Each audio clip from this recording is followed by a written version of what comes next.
This is not about the content on TikTok. Listen, I get it. People are hungry for their goofy dance videos. There are lots of places they can get that. This is about the fact that we would allow the Chinese Communist Party this kind of access to propaganda channel. What's up, everybody? Welcome back to my channel. Be sure to hit that like button, the subscribe button, but most of all, the notification bell so you can stay up to date with what's happening here on this channel. So, unfortunately, TikTok may be gone. And a lot of people are okay with it. A lot of people aren't. And of course, like the content creators and the people who just genuinely love TikTok and just watch it for hours, they don't want it gone. However, there's another side of people who are a little bit conservative. They're worried about like the security risk, and most of all, just they don't really care for it at all. And then there's a portion of like, hey, there's so many apps out here, like let's just narrow it down to a couple of social media apps instead of it being a whole bunch. And people still don't understand what TikTok is and how it works, right? Which I totally understand both sides. For me, I just think it's very unfortunate that we have to see such a successful social media platform potentially go down the drain as early as this Sunday. Like, there are talks that, you know, it could be just going all together. We don't know if, you know, people are just going to be able to have the app that have it already, or we don't know yet. So we're going to see. All right, breaking news, an earthquake in the world of social media that could be even bigger than we thought.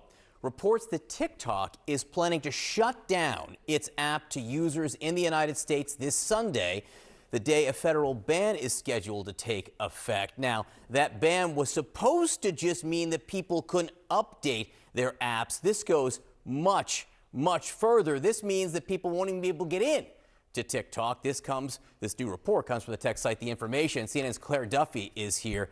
This is a huge deal. This is much bigger than we thought it would be, and much quicker. Yeah, I imagine there are some creators on TikTok who are really freaking out now if they weren't already. ByteDance really had three options here. The first was to shut down TikTok altogether when this ban went into effect. The next was to sell TikTok to a non-Chinese owner. They've expressed very little interest so far in doing that, although we may be hearing some negotiating happening soon. And the third option was to essentially do nothing and allow the app stores to ban it, because it was always really the app stores who were on the hook to remove the platform from their app stores.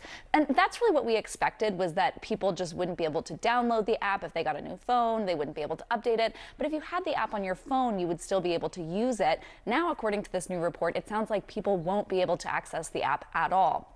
If they go on there, they'll be redirected to a site explaining the ban. Creators may be able to download their data, their old videos, but they won't actually be able to access TikTok. And this may be sort of a negotiating tactic on the part of ByteDance. They obviously are going to have a lot of upset creators, and as they're trying to potentially work out a plan with the new Trump administration, that having lots of angry folks in the United States, 170 million American users, could be a leverage point for ByteDance here. We're already seeing creators move to a number of different alternative apps as people try to figure out sort of what's next. And it's not necessarily the Instagrams and the YouTubes that you would expect. There are a lot of new apps that are cropping up, including Lemon8, which is a ByteDance app like TikTok is.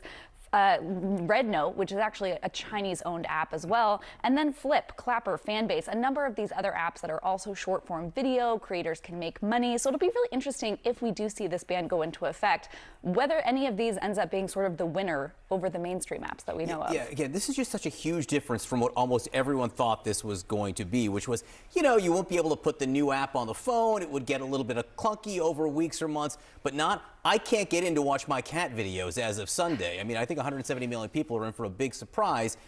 Now, the inauguration is Monday, and as you said, we just don't know how this is going to change or what will play out here. Yeah, it's a really good question, a big question. And again, let's talk about that second option there, that ByteDance could sell TikTok. Yesterday, we are seeing reports from Bloomberg, from the Wall Street Journal, that Chinese officials are now considering Elon Musk as a possible new American owner for at least part of the U.S. operations of TikTok, which is really interesting, right? Because Elon Musk already owns X. He could add to his massive social media portfolio that he already has. TikTok called this report pure fiction, but for a lot of logical reasons, it would make sense why the Chinese would consider Elon Musk, a friendlier American owner than a lot of other folks who have put their hands up to buy this platform. Elon Musk has huge business interests in China. It's the second largest market for Tesla. He does a lot of manufacturing there. And so China may see Elon Musk as the best possible option here if they don't win their Supreme Court case. All right, a lot going on, a lot to watch, and maybe a lot of unhappy people in just a few days. Claire Duffy, thank you very much. So with that being said, how do you all feel about all of that information that was just shared? For me, I think it still raises a concern about just the end and the legacy, coming to a close of TikTok. It was short-lived, but it doesn't seem like they're coming to a solution anytime soon. Now, there's hopes around, the Trump administration coming in and turning this thing around. However, they still have to deal with Congress and all those types of things. And the current bill and the current ban that's still, set for this Sunday. And the inauguration is on Monday. So we're going to see, how it goes and how it plays out. So hopefully, I don't know, maybe we will say goodbye to TikTok. Maybe we will see it around for a little bit longer, but who knows? Let me know in the comments what you think. And as usual, I'll see you in the next video. All right, peace.